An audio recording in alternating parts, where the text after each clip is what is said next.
monthly forum with the Energy Policy and Climate Program here at Johns Hopkins.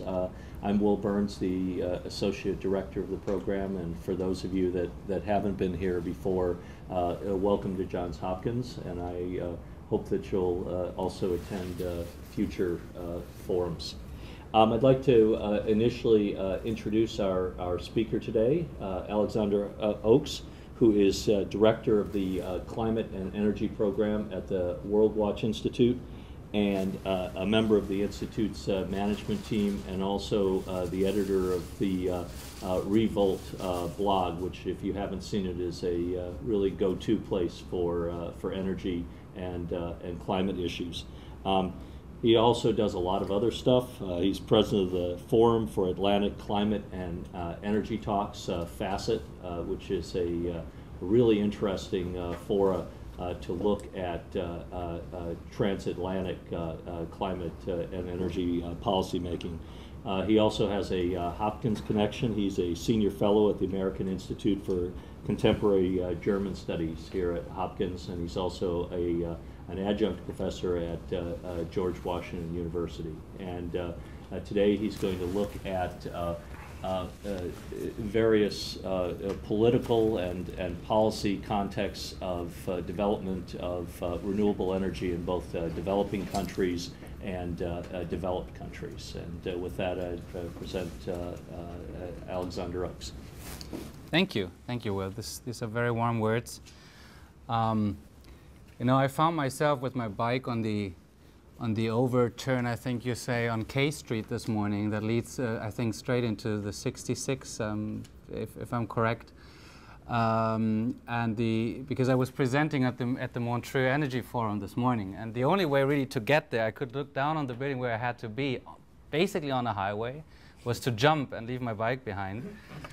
So, you know, and then I spent the morning with representatives of energy companies, all very smart guys, and very interesting conversations. I was the only representative of a sustainability think tank on that panel, so every now and then we threw some punches. So it's a pleasure to be here. That's what I wanted to say, and be amongst friends. And as Will has said, I have a connection to Johns Hopkins. I have interns almost every year from this very university, and it's really a pleasure to be here. We have some technical problems here to jump to the slides. So I thought, since I have, you said, about 40 minutes or so to speak, and then we go to Q&A, I give a little bit of an introduction how I see the general topic of energy versus climate change, environmental issues versus economic and security issues. And then we jump into this very talk here, and I have to improvise a little bit with running through the slides. I jumble them around a little bit, but I hope I'm going to make this interesting for you.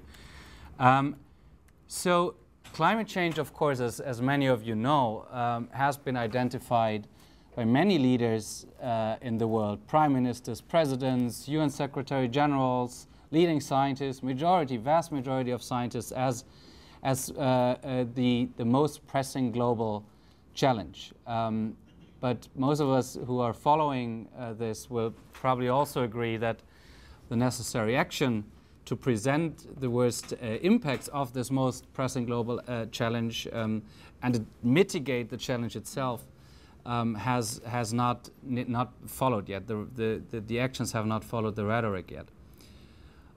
Climate change, of course, already worsens the living conditions of many people worldwide, millions of people as of today, but it will lead, but climate change impacts in the future will threaten the very existence of millions of people. So this is a university here with a great history in security studies, and I would encourage those of you who are here to really work on some of these geopolitical issues. This one here? Okay, good, yeah. There are vast geopolitical impacts on what is coming. If we believe the best available science, the dire situation in many places will lead to new or worsen existing conflicts for scarce resources. And a lot of the conversation that we're going to have today is going to be about this. It is about resources, okay? And it's about conflicts for these resources that are worsening because of climate change. Conflicts that might also lead to migration. Migration itself is another recipe for conflict, of course.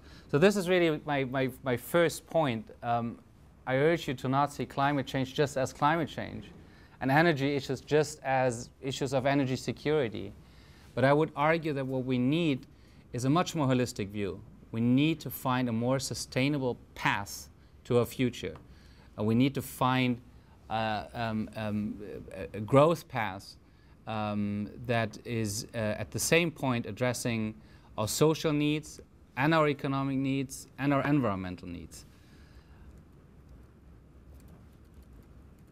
Now, we know from careful economic analysis that acting rapidly and ambitiously will not only save important ecosystem and reduce the risks that humans face and reduce the geopolitical risk, but it will also be economically superior to a wait-and-see approach, or what is usually referred to business as usual. The climate problem has been characterized as a collective action problem simply because of this. We all know we are better off if we act jointly and ambitiously, but nobody wants to face the risk of moving first. Okay. International climate negotiations, and you know, I've advised a number of actors on the climate negotiations. I know what I'm talking about, including the United Nations Framework Convention on Climate Change, are quite in line with this. It most often resembles really a pretty lousy contest, a game of how can I possibly give up less than what you do. But I would argue, and that's my second point, you know, in this introduction, I would argue that more recently there's a new paradigm that is on the rise, kind of a competing paradigm. Concepts like green growth, low emission development, sustainability, and new indicators, new ways to measure progress, like the Human Development Index, the Index of Sustainable Economic Welfare, the Genuine Progress Indicator, or the Gross National Happiness Index, all challenge these traditional counts of countries' well-being. Well-being that for many decades has been measured only with one yardstick, and that's the growth or the increase of GDP. So we're going to talk in my presentation mostly about energy. And I mean, there's no doubt that energy is really at the center, of course, of our modern economy. Since the second industrial revolution around 200 years ago, all countries, if at a quite different pace, have developed on the back of the production of fossil fuels. And we wouldn't sit here without it, and we wouldn't live the comfortable lives today that, at least in this country, we're pleased to live without this development that was that happened on the back of the burning of fossil fuels. There's no doubt about this. But today, I would argue, the merits of fossil fuels seem less and less convincing. And I can go much deeper into this, but I'm going to give you only 2 points. Okay, the first one is the volatility of fossil fuel markets. I think I have a slide for this. Yes. Okay, the first slide worked. That makes me very happy. You see here the increase of world oil prices in the last, 15 years. Yeah. So you see an enormous growth overall. But you also see the ups and downs. And particularly now in recession times, okay, oil prices falling and raising. And these volatilities, and we can talk about this more in detail if you want to, has led to enormous economic instability, I would argue, and to real harm of people. There's certain islands that don't have any fossil fuels, entirely dependent on the import of them, though, because they haven't developed their renewable resources yet, where $10 of an increase of the oil price mean 1% to 2% of GDP loss. Okay, so that's what we're talking about here. It's a very economic argument that I'm trying to make. The second is local air and water pollution and related health consequences. These cost trillions of dollars worldwide.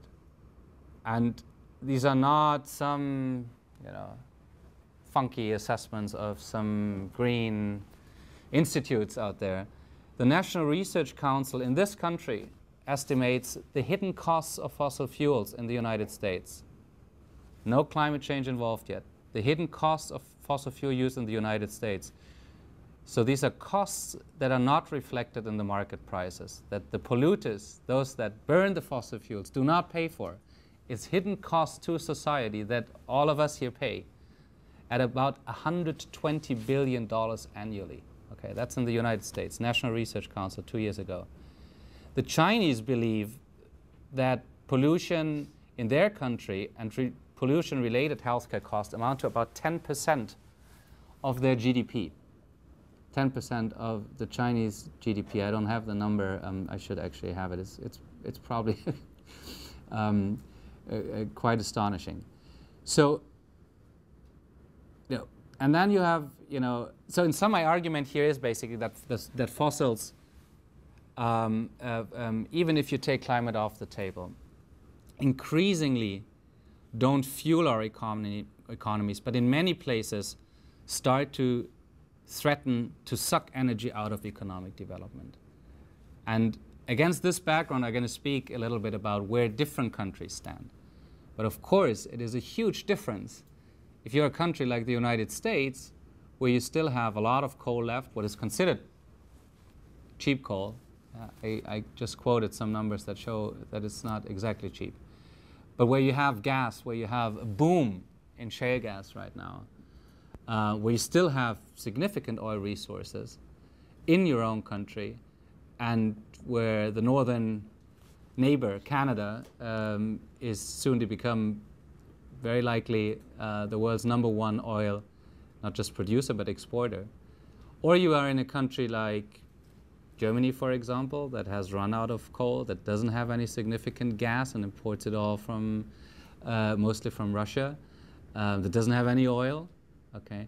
Or you're a country like China that has become a net importer of coal. Most people don't know that. China is now officially a net importer of coal. And if our calculations are somewhat right, then countries like China or India are running out of coal in the next 30 to 40 to 50 years, okay? So we don't have the opportunities of Obama's all of the above strategy, okay? Because there isn't all of the above. You either fork. You either decide to go in the one direction, which means importing massive amounts of fossil fuel, which also means exporting massive amounts of money, or you become serious about your domestic resources, serious about energy efficiency, and serious about smart grid solutions. I'm working in a few countries that are particularly dire, that pay a particularly high price for their dependency on fossil fuels. Haiti, Jamaica, the Dominican Republic, for example, in the Caribbean. Again, no domestic fossil fuel resources. The amount of money that they spend on the import of fossil fuels is somewhere between 5 and 15% every year of GDP. This is not of imports, okay, of GDP just for the import of fossil fuels. And all of that then, of course, to power the economy, that's an important thing, but also to pollute further, to create more healthcare costs and create additional cost to the cost for the imports. So my argument really is that we can make an economic argument and a security argument and a social argument and an environmental argument to start thinking about how to transition away from fossil fuels to renewables. Now, I have some good news too. That's not the good news yet. We jump into this maybe very quickly. Most of you know that this is the UN Year of Universal Energy Access, and the Rio Plus 20 conference this year will also take part of this. This is a night shot of where electricity is, in different parts of the world. I don't think it can be seen so well from there. It's from a publication, so we copied it out. The places that you see are pretty much the developed places in the world, right? You see the US very well, you see Europe very well, Japan sticks out, right? And then Africa is, probably from where you sit, you can't even see it at all. Very difficult to find. 1.3 billion people don't have any access to modern energy services, and about another billion has access only to very shaky, very unreliable access to electricity. Let's see, these are my good news. Okay. First of all, our economies are becoming more efficient, even in a business as usual scenario. If we look at a fridge is a good example. Today's fridge uses about 1/4 of what a fridge of the same size used in the 1970s. Okay, so there is some good news in business as usual, built in. Would argue that it's by far not enough, but it is there. And then renewable energies are growing very rapidly across all technologies. This is the source I want to really mention in this case is the REN 21 report. It's an annual report of the renewable energy market. It's publicly available on the REN 21 website. WorldWatch is one of the key contributors to the report.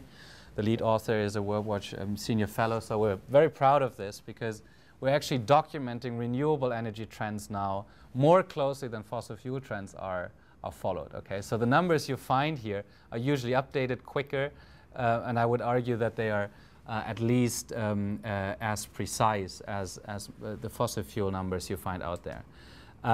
So renewable energies are growing across all technologies with continuous annual rates between 25 and 75% annually, where else fossil fuels, grow in the low digits and have done so for many years. Of course, from a much higher level. Okay, it is more difficult, frankly, to grow if you're already really big in relation to your size that you already have.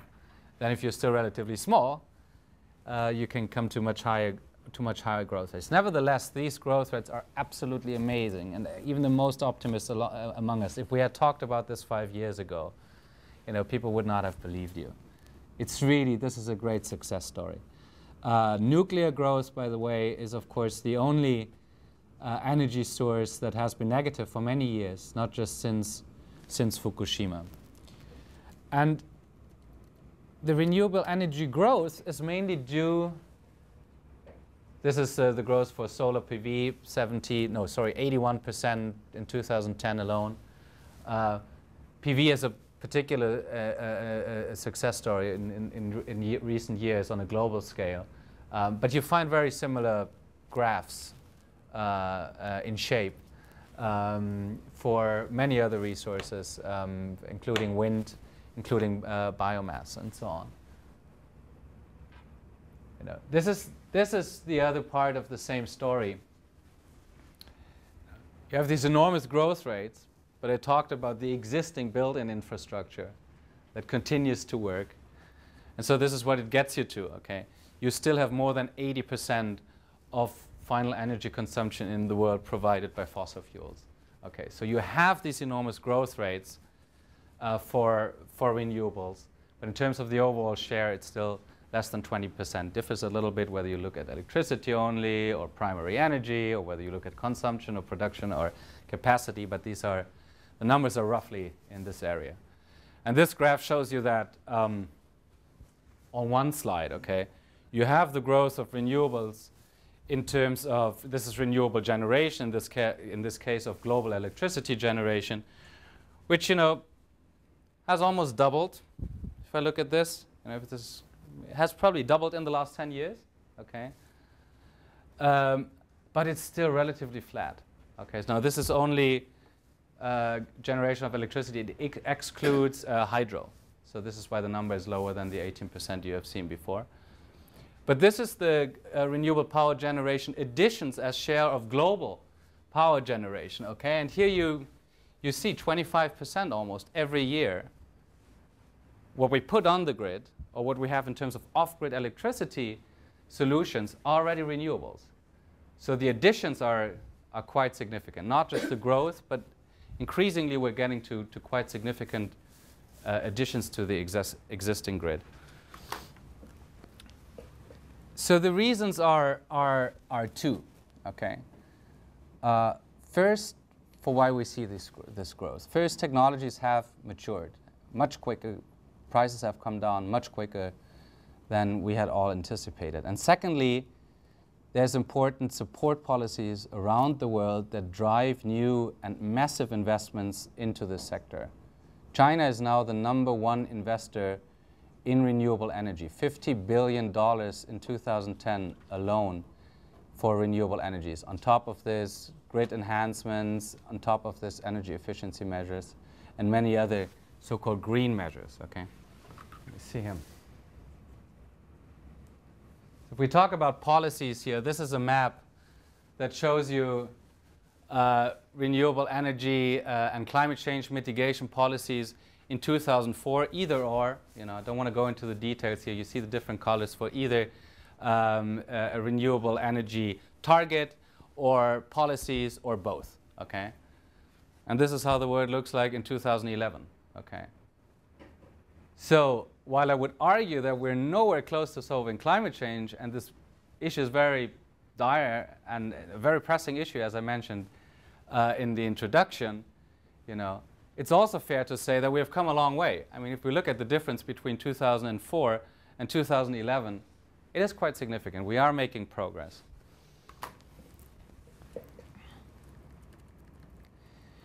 Renewable energy technologies in many places are already price competitive if you take the full life cycle into account. And then if you factor in hidden costs of fossil fuels and you account for the massive fossil fuel subsidies that still exist in many places, altogether, depending on the year you look at, between 8 and 12% the size of what we subsidize, what we put into renewables. If you factor this in, we might actually be with a new economic paradigm already. Now, the resource potentials of renewable energies and energy efficiency are enormous in all countries of the world. Okay. In every country we have looked at, we have found significant potentials for energy efficiency improvements, for energy savings, for improvements through the advancement of the grid infrastructure, but also for renewable energies. They are very different. I'm going to talk about this in a little bit. But they are enormous in all countries of the world. But they're still very far away from their full potential. The International Energy Agency's business as usual scenario, and I learned this morning that Siemens is using the same scenarios, shows a doubling of energy consumption in the next 20 years. If these energy needs are supplied from fossil fuels, there will be destructive consequences. And even the more conservative climate scientists will tell you that. Absolutely destructive consequences, including not just for our environment, but our economic stability, our geopolitical security, and so on and so forth. Alternative scenarios, however, have shown that technically and economically, half of our energy needs could be supplied by renewable energies as early as 2030 in the same time frame. I repeat this, 50% of our global energy needs can be supplied technically, can be supplied by renewable energies. Technically and economically, that's possible. Okay, and we can discuss a little bit about why it isn't happening then. The condition for that is that renewable energy and energy efficiency policies are implemented in tandem. They are harmonized and implemented in tandem, because the sum of the two gets you much farther than if you just look at either of the two. So from a global standpoint, I would like to make 3 suggestions here and then jump a little bit about this north-south divide, or looking into what individual countries are doing, who's leading whom, okay? But from a global standpoint, I would like to make 3 key points. First, we need better and fuller and more honest cost-benefit assessments of our dependence on fossil fuels. Okay, we need to measure the true and full impact on our individual, on each individual society. And I am convinced that many countries, possibly not all, and that's what this talk is then going to be about in its second part, possibly not all countries, but many of them, a vast majority of them will, I deeply believe this, come to the conclusion that their current energy system is economically, socially, and environmentally unsustainable. Okay. Secondly, I would argue what countries need, provinces need, municipalities need, regions need that have decided to work together. My group, for example, works also in Central America, where the 7 Central American countries have decided to integrate their electricity systems. The European Union, of course, does most of these, many of these policies on climate and energy now as a joint effort. So on all these levels, municipalities, provinces, countries, and regions, what we need is roadmaps. We need sustainable energy roadmaps. And these need to include all of the key assessment stages that are necessary to build the strategy to transition from fossils to renewables. So I want to talk very briefly about what these roadmaps look like, and then turn back to the question of who's leading whom here, who are the leaders, and what does this all mean for the United States and the rest of the world. One, you need technology assessments. You need technology assessments of the energy efficiencies and the energy savings potentials that you have, of the potential of different renewable energy resources. What is the physical resources you have? Countries differ quite a lot into what wind potential, what solar potential, what geothermal potential they have. And you need an assessment of the grid solutions, okay? Haiti, for example, 85% of Haitians don't have any access to the electricity grid, 85%. The solutions there obviously look very different than in a country like the Dominican Republic, where 97%, just the other side of the same island, 97% of the people do have access to electricity. Okay, so in the one case it's a transitioning strategy, in the other is, I mean, you can help me with this, I don't have a better word for it yet, I call it mushrooming. I don't think that flies very well in the US. But in Haiti, that's basically what you need. You know, you need to start with off-grid, microgrid, mini-grid solutions, and then over time, maybe, you know, these main load centers, these main centers where you do have electricity, can grow together to build a national grid, because there is no national grid. Okay, there's 3 local grids, and that's where the people have electricity for parts of the day. So you need to assess where you are. You need to assess what the problems are, and you need to assess what the technological solutions could be. Secondly, of course, you need socioeconomic assessments. What would a rapid transition to renewable energies really mean? What are the costs to the economy? I talked about the extreme case of some countries that spend more than 10% of their GDP on the import of energy sources, foreign energy sources. That's of course part of the equation, but also you need to factor in how would electricity prices develop. Okay, if you change quickly to renewables, it's very likely that electricity prices, as a reaction to very high somewhat higher installment costs, jump up. But in the mid and the long term, it's very certain that the societal costs are below where they are today. Okay, so you need to factor this in, and of course an important part of this is also jobs. We talk a lot about green jobs. There's a lot of success stories out there, there's no doubt about it, and it has been proven many times.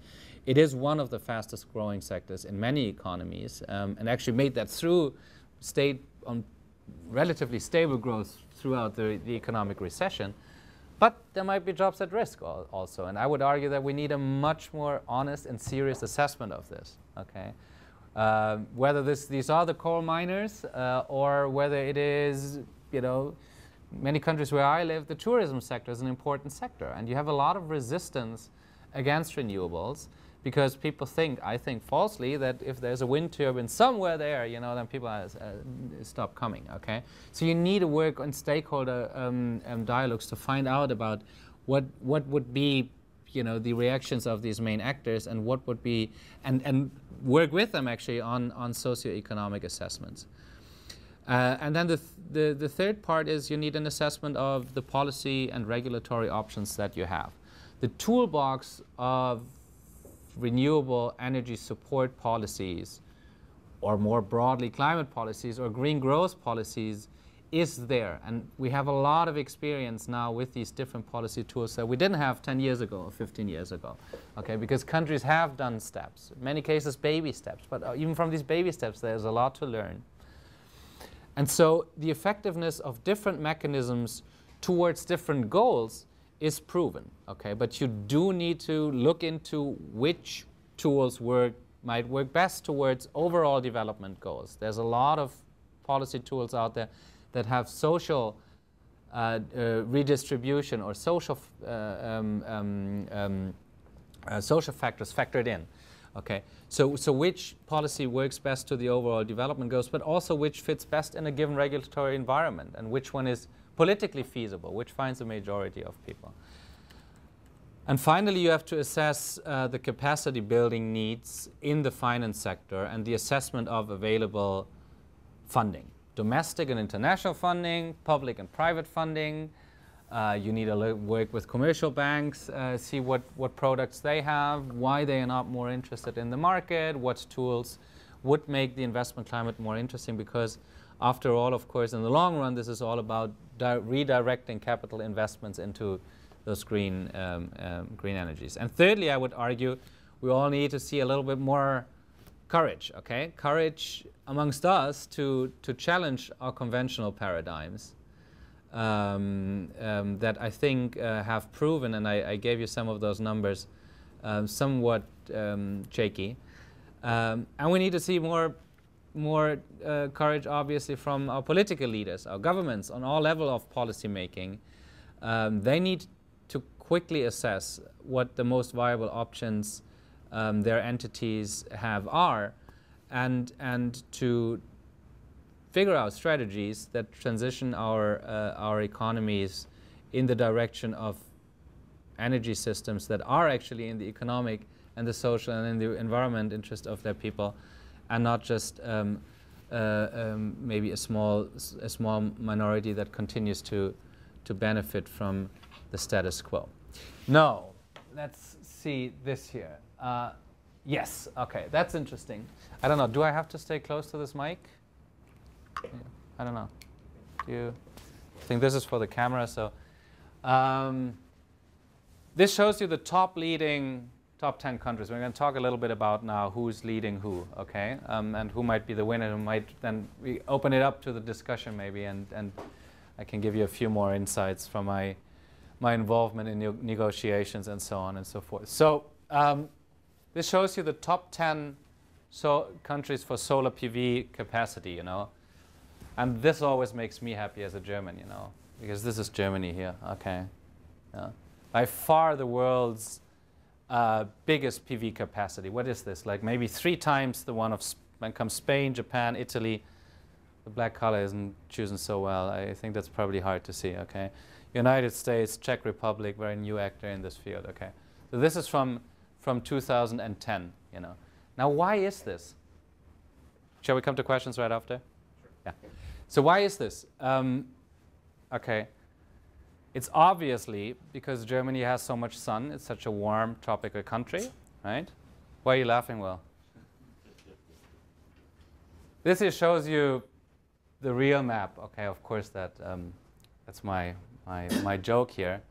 This shows you the solar potential of Germany compared to the United States and the sizes of the two countries, okay? The darker it gets, the worse the solar potential is, okay? So Germany is a PV leader with, I don't know, 3 times the capacities of the following country, okay? Not because of its solar potential. The US has much better solar potential than Germany has, okay? But the reason for it is, of course, policies, okay? So the 2 main drivers for why you've seen so enormous growth in some countries and in others rather not, is overall technology has matured, industries have started to be built, but the main driver behind it is still policies. Okay, and I don't want you to look at this and just think that, oh yeah, all these subsidies that they give out in the renewable country. If we want to talk subsidies, we do this right after this. Okay, we can do, you know, we can ask this question in the Q&A, and I can compare a little bit renewable energy subsidies or support policies to what we're still investing in fossil fuels.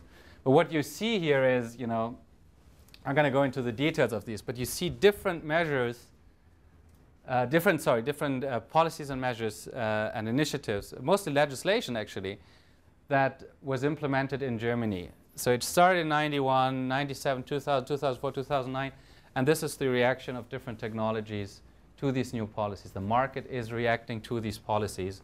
And you know, those of you who wonder why that's not in kind of like in a plateau, because the market obviously anticipates regulation and then also often reacts to it afterwards. But this analysis is very significant. This is the main difference between Germany and other countries that are, if you want, so lacking behind on renewable energies.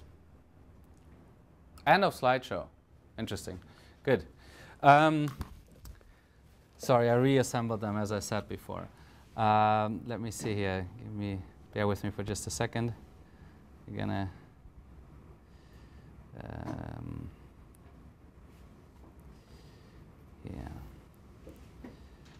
into these. All right. So I want to come a little bit to continue this discussion now on who's leading who and why. Okay. The one reason is simply resource availability, as I've mentioned before. Okay. So in many places, we're just running out of fossil fuels. I mentioned Europe. I mentioned China. I mentioned India. Those are maybe the most dramatic cases, apart from the small island states in the Caribbean and elsewhere that already pay a very high price. And so I think these countries are becoming very, very serious because they are faced with this enormous problem.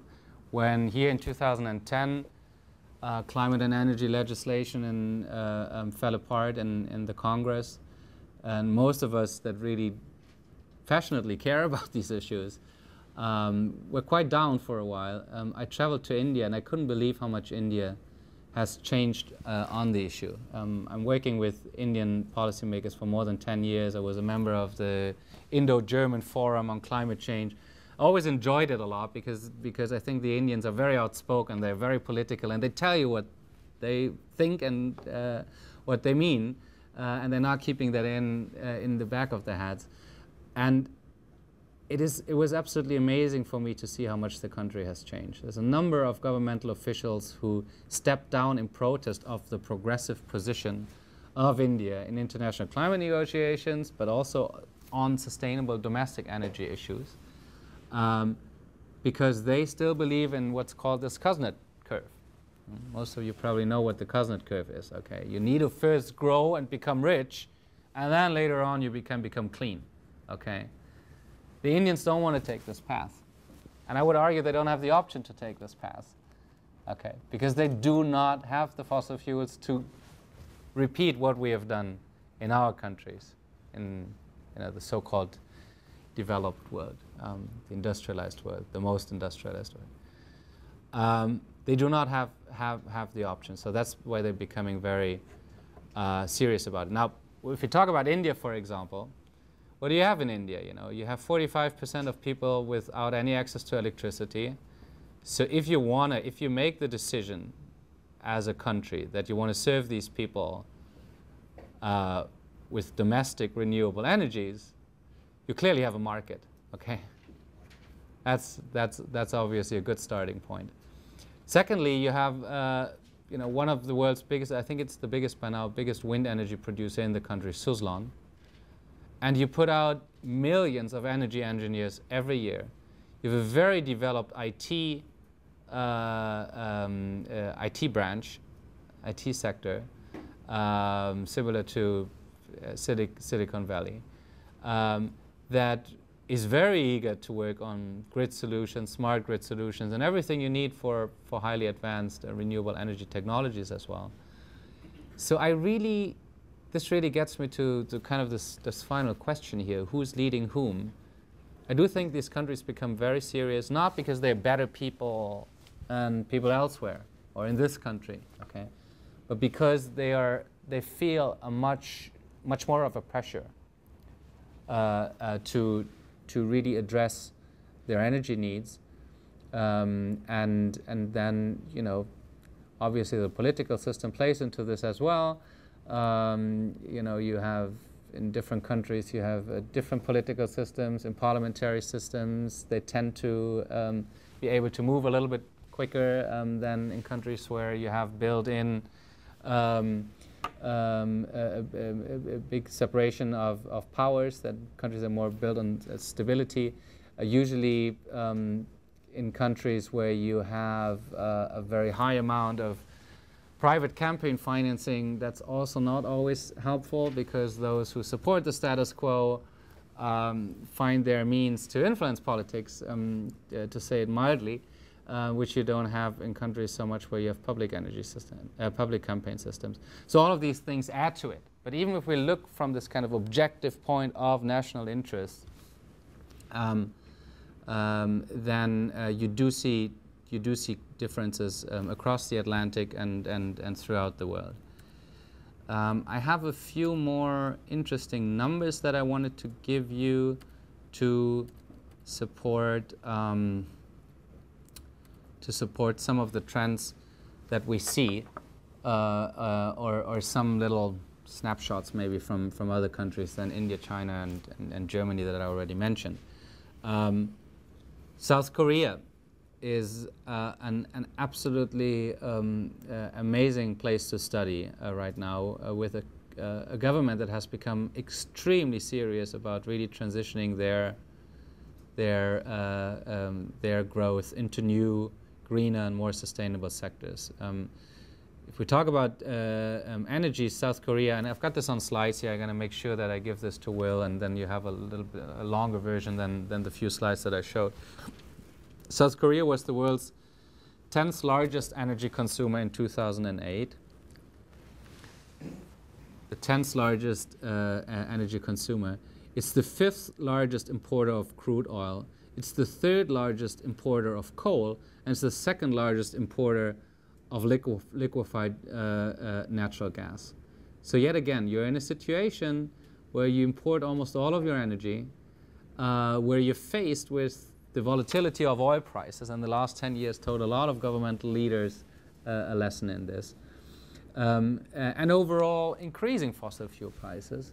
And in addition to that, you have very high costs locally through the burning of fossil fuels.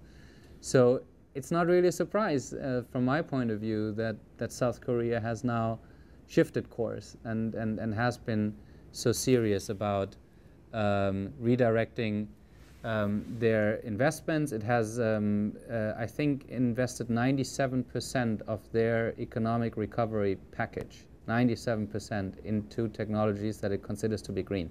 Some of them are somewhat controversial, okay? But that's a very significant amount, 97%. It has implemented a mandate for biofuels blending. It's the amount of money that's available for R&D in renewable energy increased 27-fold in the country. Okay, most of that is due to the 2010 stimulus package. And now it requires, for example, on-site renewable energy in any new building, new public building larger than 1,000 square meters. Every building that is larger than 1,000 square meters needs to have renewable energy on its site. Okay, I would guess in most cases that's solar PV.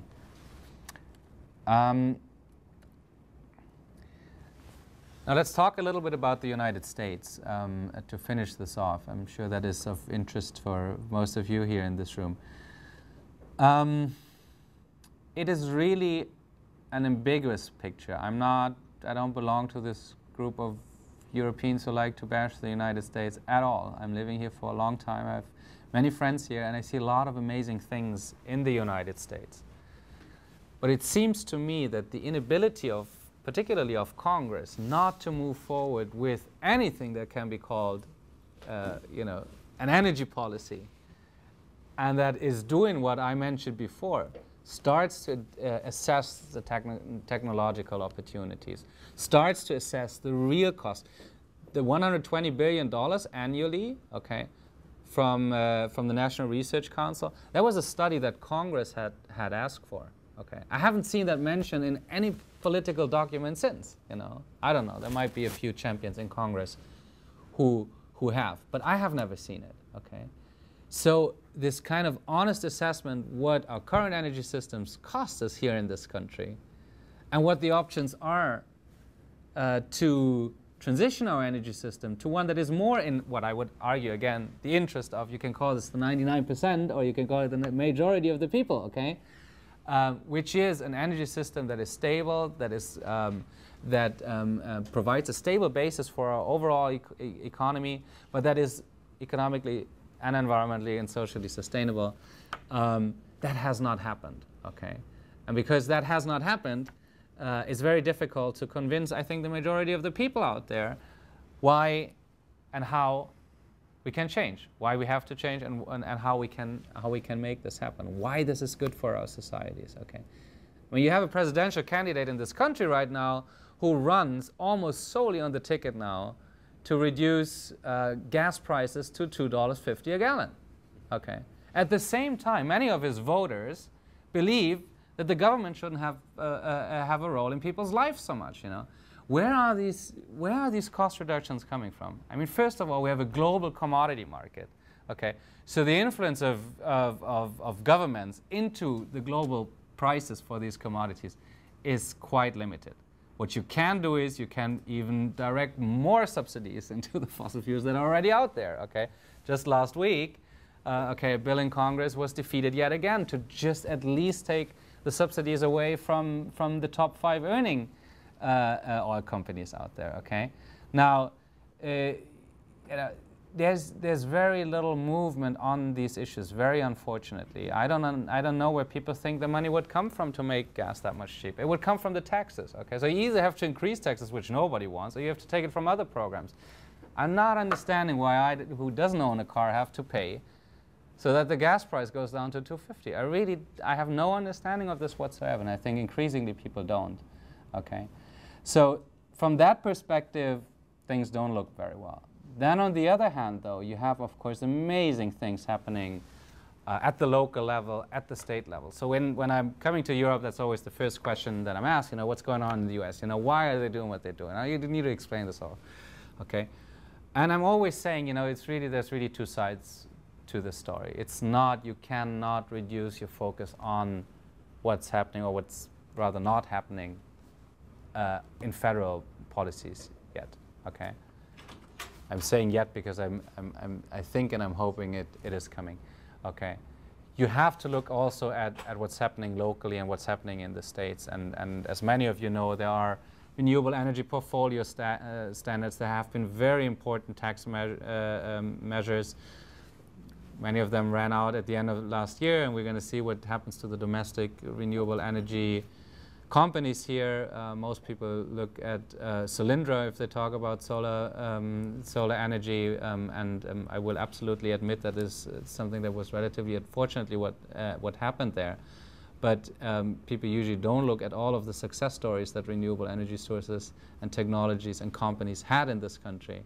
And I would say that's much more overwhelming, much more interested in looking at one company that has actually invested in a technology that just became too expensive because the competitive technology became so cheap, because that's really what happened with Solyndra. So you can say it wasn't wise of the government to throw money at this company, but those were actually trends that many of us had not foreseen. Okay, that you know, namely that film would be so much more expensive compared to silicon-based PV cells. That's what happened. Okay, so to make this huge scandal out of it, while we keep throwing money at fossil fuels and want to bring down the gas prices to $2.50, I don't really understand. There's a lot of success stories out there in the local level. I have lived in the United States now for, I think, 8 years.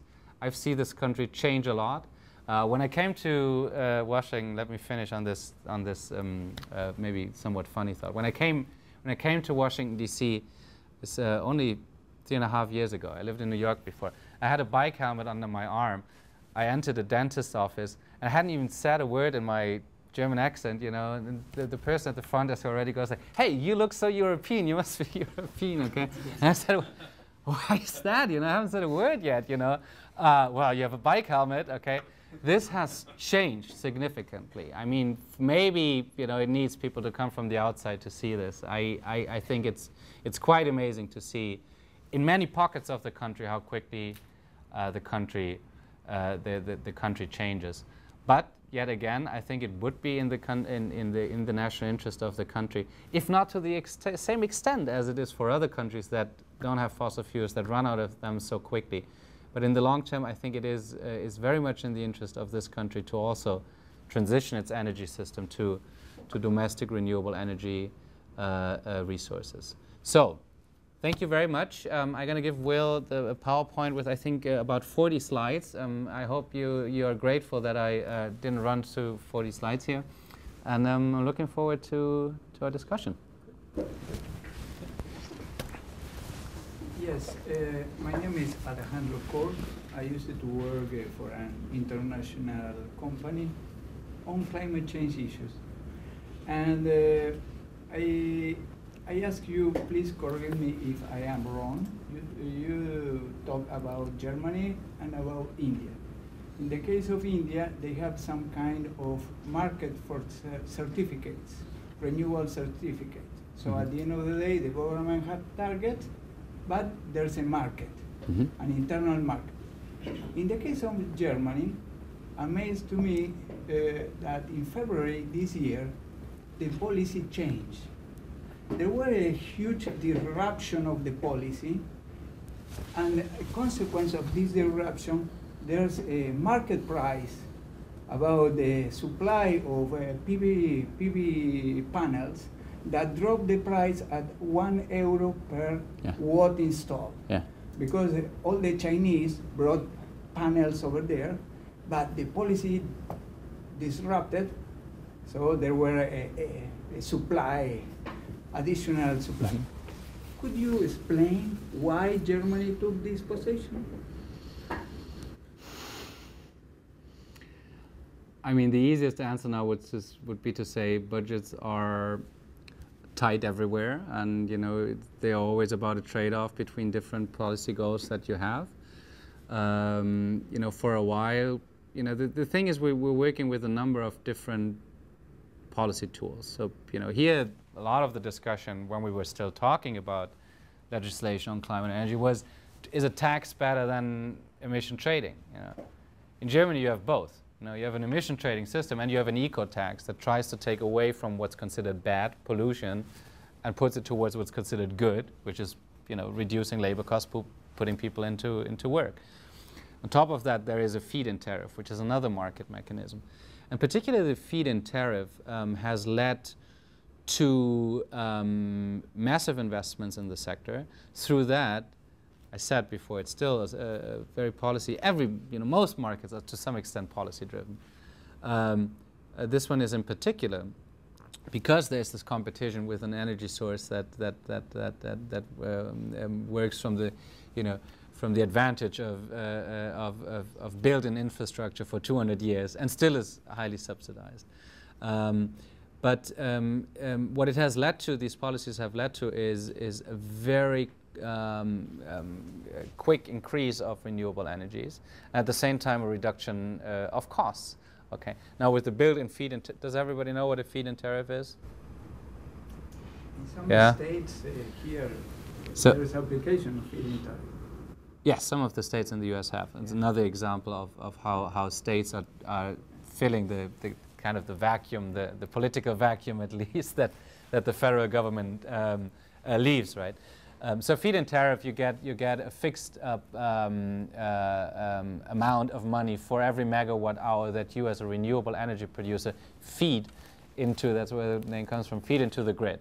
Okay, and you're guaranteed that certain price for every amount of energy that you put into the grid over over a certain time period. And through that, and this is usually somewhat above the production of a kilowatt hour of fossil fuels, and therefore, you have a higher incentive for investors to go into the market, and that has led to massive investment, and that has led to bringing down the costs very quickly, and but since the feed-in tariff was a midterm or long-term thing, producers used to cash in on that. Okay, technology becomes cheap, they're still getting the same price, and of course, that has. I mean, that's one reason I think that there was resistance in the population. Though there's overall massive support still in Germany for supporting renewables, but I think that has led to driving down some of the support mechanism. Just last week, we had one of the biggest solar producers, Qcells, closing shop because. So if I'm talking about all the economic advantages, the security advantages, one thing that I think hardly mentioned, for example, is of course domestic market, domestic jobs. I mentioned it a little bit.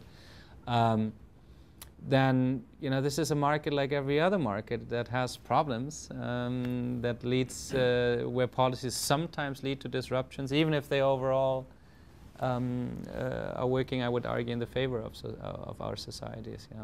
So I mean, there's many markets where European companies cannot compete with Chinese companies anymore. Be it because there's environmental regulation, or mostly it's because the labor costs are so much cheaper. So in a way, I would even argue that it's kind of a sign of a healthy market, even if in this particular case it does not obviously benefit German workers. But it's the sign of a maturing, wealthy market that we are increasingly having worldwide, because you have producers everywhere in the world that are competing, and I apologize for coming late to your lecture. Question, how much do you think that politics and greed factor into the reluctance of the world to adopt renewable energy at what my feeling is that it should be adopted right now if there's some sort of climate change, global warming, catastrophic crisis going on. And to me, I'm rather perplexed as to why there's been this collapse of the photovoltaic industry in the last couple of years. The stock price of the companies going out of business.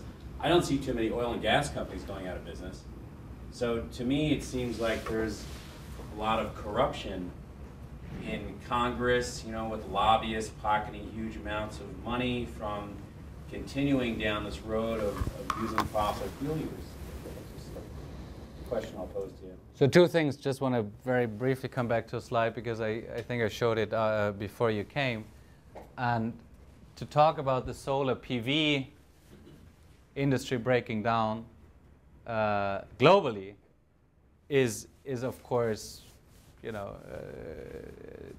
not the case, neglecting reality. Okay, where it's breaking down is in this country, similar to the issue that we have raised before, because certain policy mechanisms are not in place anymore. So, is it greed? What is it exactly? I think we're as I mentioned at the beginning of my talk, I think we're at a point where we have competing paradigms. And from everything I've said, you probably don't have a doubt in favor of which paradigm I am. I'm, in favor of one that thinks about growth rather as growth of happiness, or as,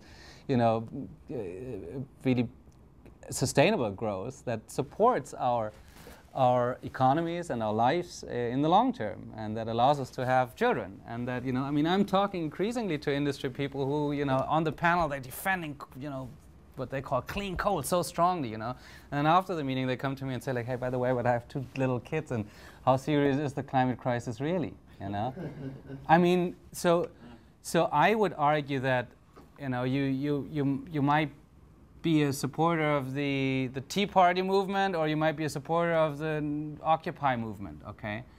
I think both movements have one thing in common. They think that our economic systems don't really work to the benefits of all of us anymore, Okay, there's some serious crises, I think, politically and economically and environmentally that we are in. And the energy system is just another example of that. Okay, so again, I think it's important to state, that for 200 years we've developed made the progress that we have made and developed to the state we're in today through the burning of fossil fuels.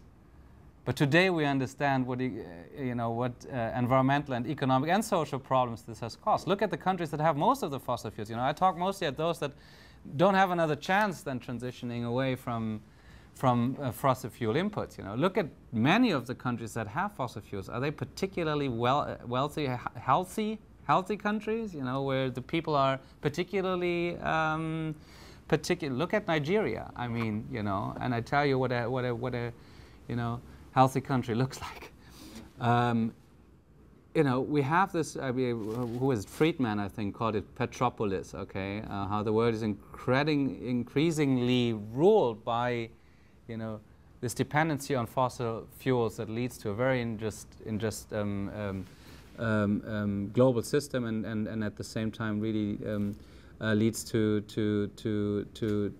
I think an economic and an energy system that is not really working in the favor of whatever you want, the 99% or the people anymore, but increasingly works in the favor of those because we have alternatives now. If we did not have alternatives, okay, I wouldn't say any of the things that I've said. I would say that we run into a climate catastrophe, we have to make a trade-off. Either we want to continue our lifestyle and we hope that our technologies advance quickly enough to be able that we adapt to whatever climate change, whatever climate catastrophe we're facing, or we have to shut it all off and go back to whatever the Stone Ages or something in between now and the Stone Ages, okay? But we do have the alternatives now. That is, I think, what makes people increasingly angry, okay? That there are alternatives that are not that much more costly or even in the long term actually, I would again argue, economically beneficial to us. So what is it that's in the way? Is it greed? I won't bring it down to this one word, but obviously there is a vested interest of some people to carry on with the status quo. Okay, and in some countries, these people have a very high influence on policymaking. In other countries, it's maybe a little bit less so. And often those countries take the lead on it. Okay, so I'm not going to say more before I get in problems. That's right. Yes, but I'm also not, I wouldn't want to take it off the table. I think we need the research. At this point, it's not economical. Coal with CCS can compete even less with gas than it already can. Okay, so I think that is a problem. In our scenario, we start with significant energy efficiency measures and significant energy savings. And then, different energy sources play a role. Obviously, the renewable energies do play a role. Hydro is part of it. We're bigger fans of small hydro than of large hydro because of the environmental, often really social side effects. If you look at the Three Gorges Dam, and you have to put 1.3 million people out of their homes and where they lived for generations. That's nothing that I would like to support. So I mean, yeah, hydro is part of it. We asked specifically for it. Biomass is very much a part of it, including probably biofuels, but rather second or third generation biofuels than what's mostly used today. Wind is, Bloomberg New Energies just came out with a study that says wind energy is in many places already price competitive and kind of as a, I still haven't really found out how exactly they have done this. I think it's like a kind of a global average, but then still in very good places. I don't know. It's price competitive, fully price competitive, and that's without all the externalities I was talking about, all these hidden costs. Okay, just with given market prices, price competitive. So wind plays a major role. Solar, everything from PV to solar water heating to concentrating solar power plays a major role in it, and very likely natural gas. My institute has great concerns about shale gas. Like other people who are interested in their immediate environment, environmentalists or not, people live in places where shale gas is done. Talk to them and their concerns. And I think these concerns are true. They are there for a reason. but we also believe that they can be addressed. And the key, yet again, are policies, is regulations. You need, top-of-the-line regulation to make sure that methane doesn't leak, water doesn't get polluted, that you recycle your water so the overall water needs are lower. If you make that happen, gas has a huge role to play. And the reason why is it can address the intermittencies of renewable energies better than any other technology. Okay, so if you have a nuclear power plant, for example, it takes about 3 days to have that fully on the grid, and it takes another 3 days to bring it back down. Okay, now if we go into very significant shares of renewables, 30%, 40%, 50%, some countries are actually there already, but that's mostly hydro, to be fair. But if we're getting to this, and you do this with wind and solar, the advantage of gas is like almost as with a stove at home. You can react to consumption peaks or production lows by just putting the amount of gas into the grid that you need at a given point. Whereas a nuclear power plant runs and runs and runs, okay? Or a coal power plant is similar. So gas in our scenario plays a very important role. In the long run, hopefully, as a bridge technology, yes, we do want to go eventually to 100% renewables. That is the dream world. But I mean, we do, face realities here, and obviously, this needs to be, a long-term goal by 2050, 2080, 2100, depending on the country and the situation there.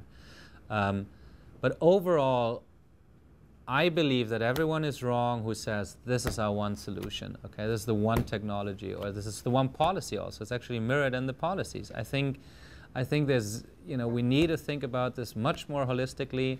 There's energy efficiency, there's energy production, so energy consumption, energy production, and energy transmission.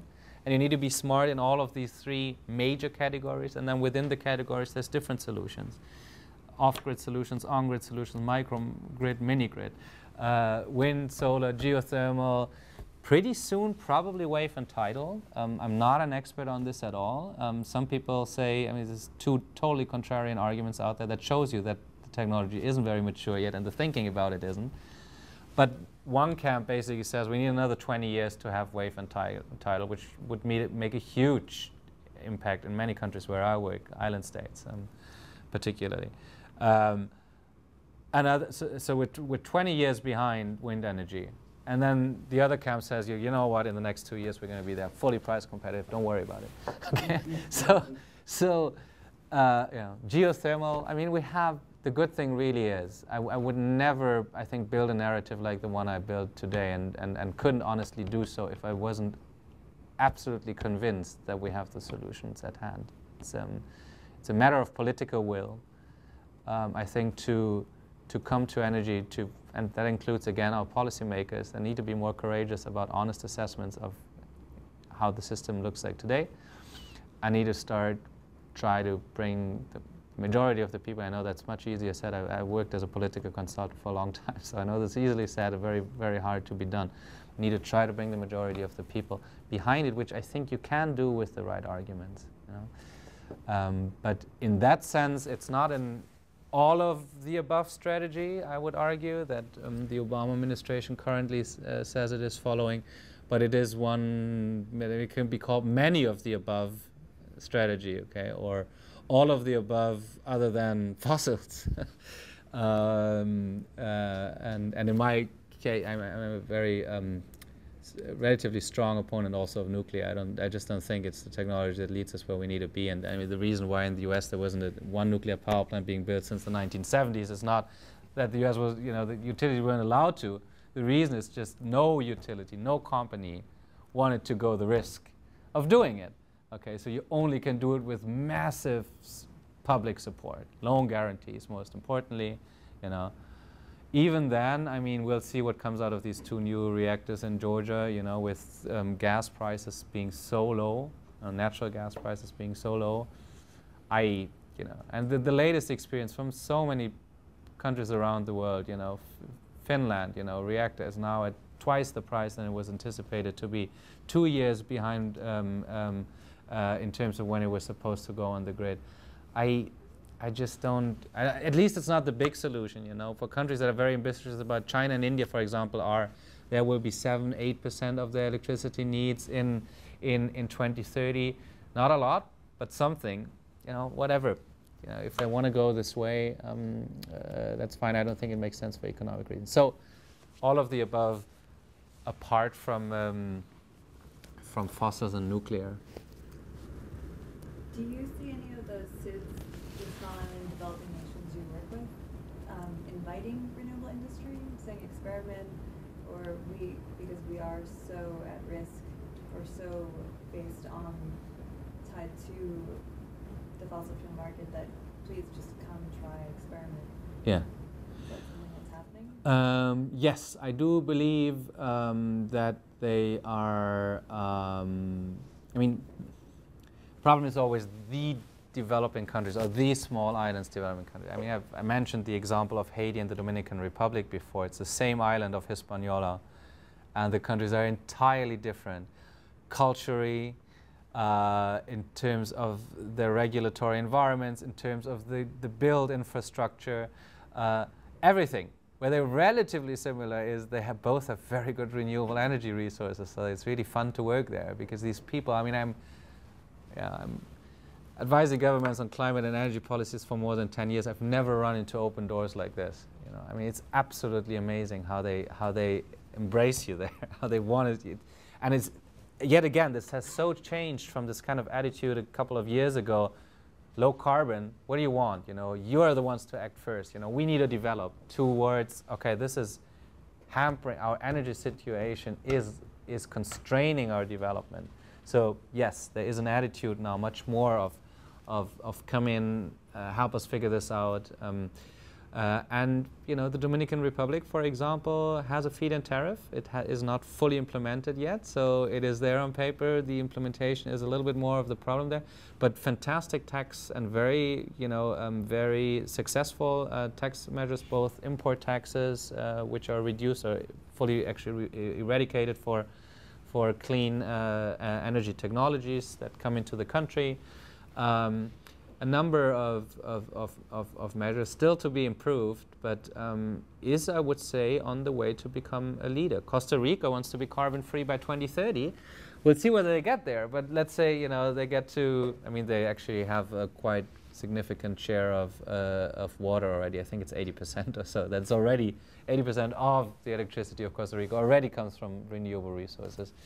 But still, I mean, many of these countries, I think, do see this now as an enormous economic opportunity to change, and they're doing all sorts of measures, domestic policy measures, but also take part in trade fairs or organize trade fairs to bring foreign companies in. Of course, it's, I mean, from a perspective of a developing country, the best would always be if at some point at least the production of many of those technologies would also happen in the country, you know. Very important factor. So as some of these technologies become more mature and there's more of a mass market and they become simpler, that is hopefully will also be the case at some point. Alexander, hey, thanks for the presentation. I think a lot of us here in Washington obviously understand the emphasis on the roadmap idea with the policy making, the socio-political assessments and so forth. I myself study a lot of energy policy making in Brazil, climate change policy making, and I'm really struck by the political process here in the United States. You know, obviously since the 90s we've had the fossil fuel industry spending a lot of money to shape perceptions about the issue of climate change and the positions of congresspeople in both parties. But what I find interesting is I think many of us who work similar to you in trying to address the problem of climate change and mitigate carbon emissions and so forth, a lot of times we discount the work of really setting out a political roadmap to change the political calculus in the U.S. Congress. And what we've observed in the last couple of weeks, I think, is very striking, with respect to the reauthorization of the Farm Bill, which is in part obsessed with the idea of risk management for the commodity crops. And these are the corn, sugar, cotton, other crops and so forth that have traditionally politically worked with petroleum, worked with the South, worked with the base of the Republican Party of the South to attend to all of their interests.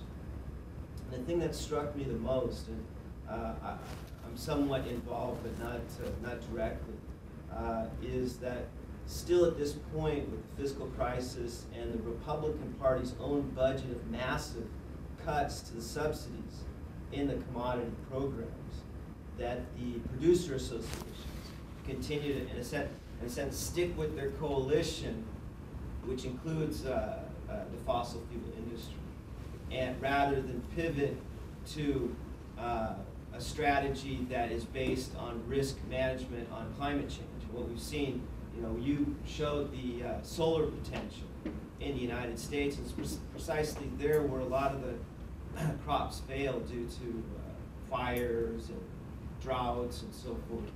And in my own discussions with some of these producer associations, it's almost not their fault. That is to say, they've never seen a roadmap that can take them away from a political coalition that's delivered for more than a half a century. And I think here in Washington, people on our side of the fence need to think carefully about developing and proposing a political roadmap to break that coalition, but also to include these well-off farmers in a new strategy that involves adaptation to climate change, fee for environmental services, getting their own, getting something out of this movement towards climate change, just as we propose green jobs or subsidies for renewable technology companies and so forth. At the World Watch Institute, in your own dealings, you said you came this morning from a meeting with some of the fossil fuelers.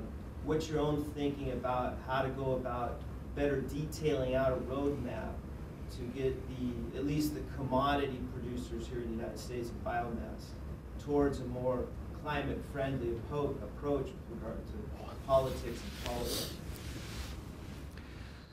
So talked a lot about interests of overall, from a society's perspective, minorities, but still very powerful minorities. And if we talk about the agricultural lobby in this country, you have one of those. Okay? And it does surprise me that you, as a Brazilian, asked this question about biofuels. Of course, Well, I'm not Oh, sorry. That's what I understood. Beautiful country.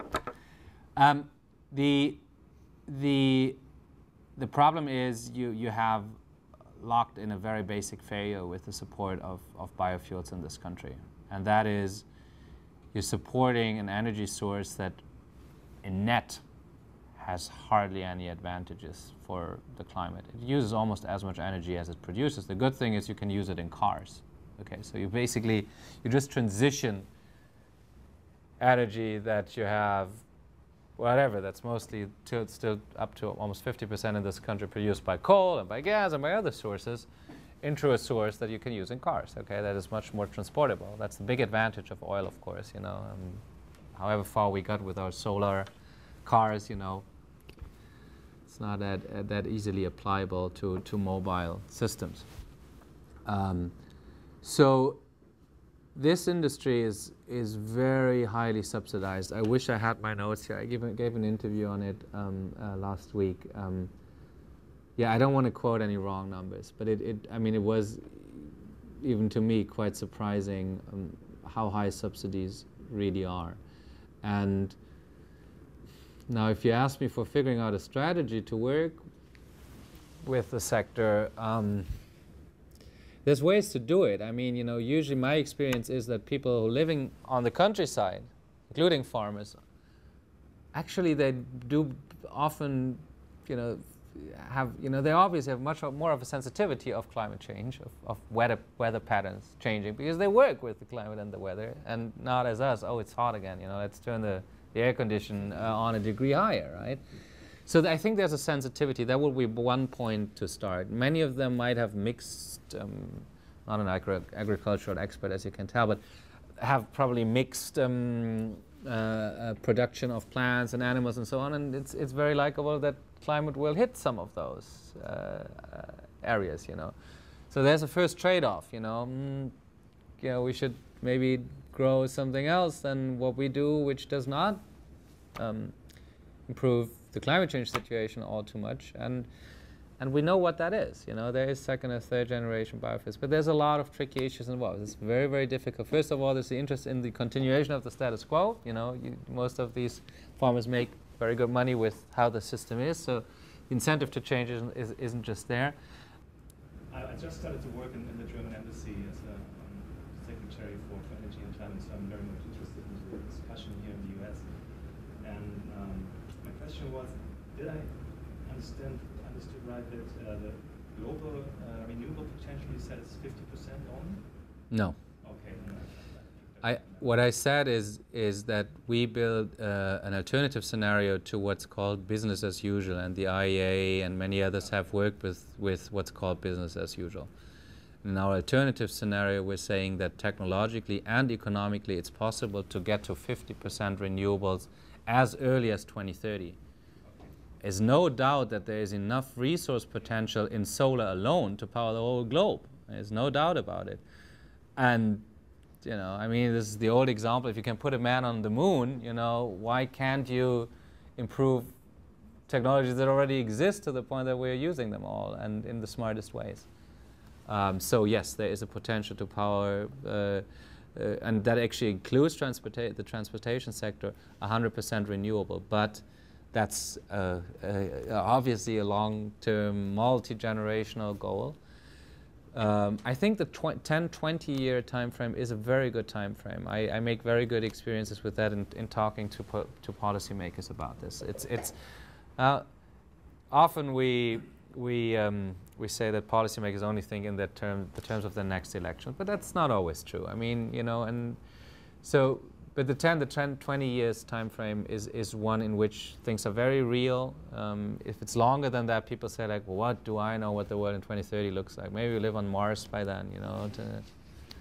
Maybe we don't have to care about climate change at all, you know. Or who knows what energy sources we haven't even discovered yet, you know. But that's a very real, and I think that's why the IPCC in their scenarios and IEA and many other groups often take this time frame 2030, and so that's what we've done, and in that I think it's 50%.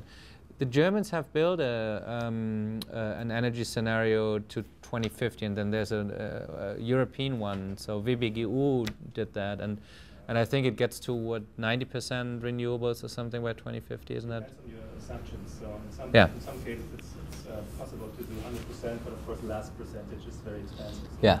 Especially for Germany. Right. But coming back to that, so Germany built 7.5 gigawatt of new PV last year. That's the order of 5 new nuclear power plants, or 10 small ones, like in the US. So Yeah. only in 1 year, and they have more than 1 million electricity producers at the moment. I think these are good arguments. So Yeah. business. I think one thing that I've talked a lot about the economy now and, you know, environmental issues, but I think what you do see in Germany, and me as someone who kind of jumps between the two sides of the Atlantic, I see that quite clearly. I think we're in this particularly field a step further in having a majority of people buy into, really believing actually in a new paradigm. I mean, if you ask Germans whether they believe we can reduce greenhouse gas emissions by 30 or even 40% compared to 1990 by 2020, which is a really ambitious goal. And anybody who tells you, you know, it's all because the wall came down and you had all these, you know, the industry broke down, you got it for free. Well, that wasn't, first of all, to start with, this wasn't a free lunch at all. Okay? I mean, millions of people in unemployment. But at the same time, more than half of the actual emissions that have happened, and more than that have to happen in the remaining 10 years until 2020, are real new measures. If you ask people whether they believe that's possible, they say yes. And if vast majority of people says that, and if you ask them whether it's possible with nuclear, even with taking nuclear off the grid, you have a little bit more of a split in it. But I think, I mean, really a wide majority of people truly believes that this is, you know, in the long run, the only way to go, and it's much more. It's in their interest and in the interest of the people as a whole. Interesting thing in Germany, of course, is always the nuclear phase out, you know, because that kind of happens in parallel to the climate goals that we have, right? And other countries are saying nuclear is a clean technology. So some even say it's a renewable technology, which I think it can be very simply proven that it isn't. You know, it's quite interesting what happened after Fukushima. I think, was it 7 of the remaining 15 or 16? These are rough numbers. I think 7 were basically taken off the grid overnight. Now, industry said, if you're going to do this by 2020, we're going to have blackouts. Okay? It was done overnight. We all had power throughout the days and the nights. We bought a little bit more, including from neighbors. They produced most of it by nuclear. Not smart in the long run, okay, but in the short run, something that again had to happen, and now it's being addressed. That's a good thing to see, and yeah, I don't know. It's not. It's. I think you start to see that here as well, as I said before. Just to go along with the discussion in Germany, the slide that you showed with the high percentage of PV proliferation there. Is that just a few-part question here? Is that based per capita, or is that just a total capacity? And also, could you kind of compare possibly fuel subsidies here versus renewable subsidies there?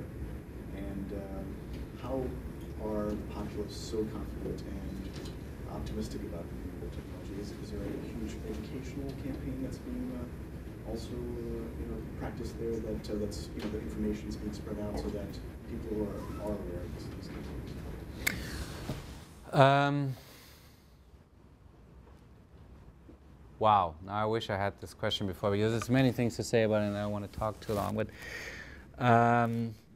okay, so we started with per capita. No, these were absolute numbers, not per capita numbers. Why is it that certain countries are ahead? I think it is political leadership to some extent. Often this political leadership is enabled through political systems that just work differently, you know. Now, who am I as a German to bash other political systems, okay, with our history? Please, don't understand me wrong here, okay? This is a country that has a fabulous history and obviously set the course for many democracies, including the German one, okay, for hundreds of years. But I think it is fair to say that it's mostly built on checks and balances and stability over a long term, okay? So making short-term progress is just not as easy here in this country. It's just, I mean, I've written a number of articles about it if you're interested in it. And again, public-private campaigning, finance plays a role in it, and all the influence of K Street plays a role in it, and there's many things to say in this area. So other countries, it was probably also a little bit easier to demonstrate the leadership. In Germany, it's a particularly interesting case because I think you could say that maybe worldwide until the late 80s, if you became Minister of the Environment, that was probably relatively the end of your political ambition, okay? It wasn't exactly the ministry that people were eager to have, you know? And that's entirely changed. I mean, our Chancellor today started her career at the federal level as a Minister of the Environment. The most important guy currently in the Labour Party is a former Minister of the Environment. These people really use the resort to demonstrate leadership and through that grow into even more important roles in the environment, I would say. So a lot of these processes, I think, happen in parallel. Then there is the whole issue, of dependency of dependency on natural gas from Russia. Okay, now look at the German-Russian history. Being dependent at a rate of, I don't know what it is, 70% of imports of gas from Russia doesn't fly with people really. And there's a lot of people, as I said, once these policies were enacted, the Green Party plays a major role, of course. Here you have a two-party system. It's very difficult to bring these new green ideas into the political system. It just is. It's a fact. Much easier at the municipal level or so. We talk to your neighbors, But at the federal level, where it's kind of a winner takes it all, much more difficult. We have a percentage system. If you get 5% of the people behind you, you're in parliament. Okay, you can start to argue your cases.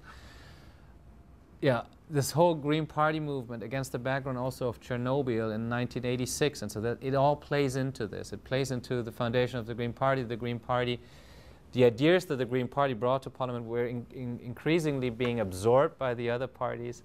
There's a lot of things that work kind of in favor of this that were there in parallel, and not one single factor. The final thing I really want to say is I think people always I think at first, if there's something new and something foreign, they always react with some kind of resistance. Oh, eco-tax. Oh, that's even. I mean, Germany. It's not that Germany. The German population. Yells out, yes, give us more taxes.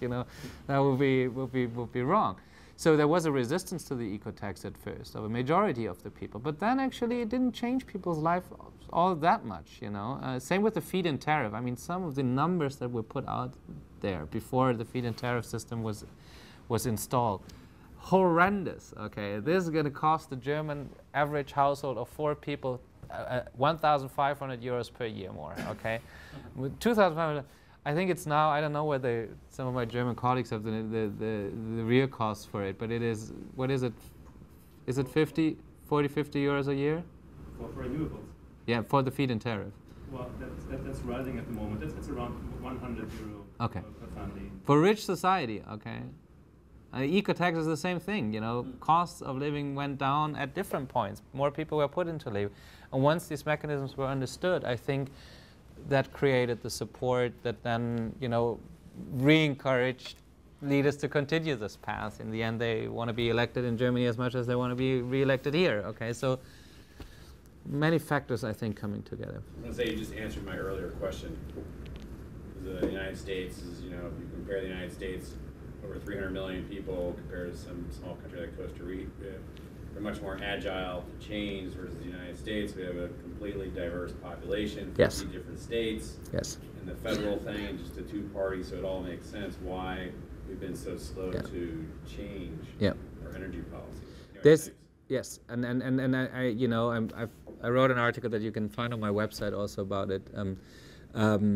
I think the Europeans who say Americans don't care about the environment are plain wrong. I mean, I think history very much proves that. You had the first National Environmental Action Plan, you had the first Environmental Protection Agency, you have a long history reaching back far beyond, the often quoted, Silent Spring. I mean, you had the first environmental treaties, international treaties, were signed by the United States. But I do think, so it's not a normative issue. So I do think that the Americans care about it. If there is something like the Americans, and what you mentioned is how diverse the country is, and that doesn't help on an issue where the government needs to play a key role because it has to re-incentivize and and change the market framework. Yes. Is very obvious. But I also do think that in the 80s. Actually, throughout the 90s, there's a theory of the political pendulum swinging back and forth between the left and the right. I can say what I'm in favor of. You make your own conclusions. But I do think that since the 80s, you had a tendency, starting with Reagan, but then throughout '94, the contract with America. Clinton actually, who ran on the ticket, "It's the economy, stupid." That's my main program here. Throughout the Bush years, and now with the Congress that is not at all in favor of many of the president's policies, obviously, you have had probably 30 years now, and that's actually what the pendulum theory says. I don't believe in it. I don't think it's 20 or 30 or 40. I don't think you can say that because there's so many situative factors that play into this. But obviously, in democracies, you do have change over time. And most of what I've read, these political theorists say it's roughly every 30 years. Anyways, the last 30 years, I think you did have a move. I mean, I'm not the first one to say that. Overall, to the right, within the Democratic Party as much as in the GOP, and that does not always help in an issue area where in my view, I said, which is still a very much a policy-driven market where the government has to play a major role, and it's difficult. It's very interesting. So do you feel that now maybe the reason the impression I have about the Republicans sort of ganging up on Obama is that they're feeling the pendulum swinging back to the left ever so slowly, or if he gets reelected, you know, that'll be sort of a reinforcement of, you know, a Democratic president, but whether or not it's actually a pendulum that's swinging back and forth, I don't know. Yeah, I don't know that either. I mean, I have my hopes, but even those I'm not sharing here. But no, but here's the key thing. What could happen is if Obama is reelected, very often, presidents obviously in their second term think more about the history book than they think about re-election. So they are much more willing to take bigger political risks. That could happen. I wouldn't rule it out at all. I know many people working with Obama, working in the administration. I know how deeply they feel about the issue. They just run into a lot of resistance from all different sides. Okay,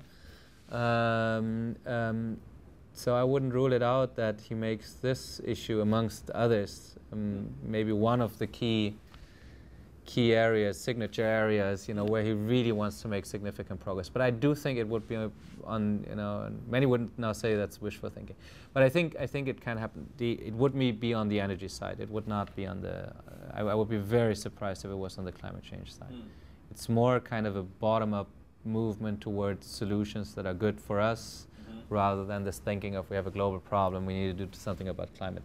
In the end, it doesn't really matter. I mean, what matters is that emissions go down quickly. Rapidly, and so that approach is maybe, if it works and it's politically feasible, the right one. I believe in the political field you have the restriction that this economy is a market-oriented economy. So at the end of the day, when you come with a energy policy map or energy advice, must to be some kind of guidance. However, it's market-oriented. So today is a good moment because natural gas is quite low. So this is a huge invitation to run on natural gas. There are immense resources. However, shale gas, as you said, and I agree, there is a huge concern about environmental and social. But the agencies could rule the best practice. So at the end of the day, this room exists in the agencies, in the federal agencies. EPA, the new rules of EPA about generation, emissions in generation is a full invitation to run using natural gas. Also, the transportation means are switching or thinking in switching to compressed gas.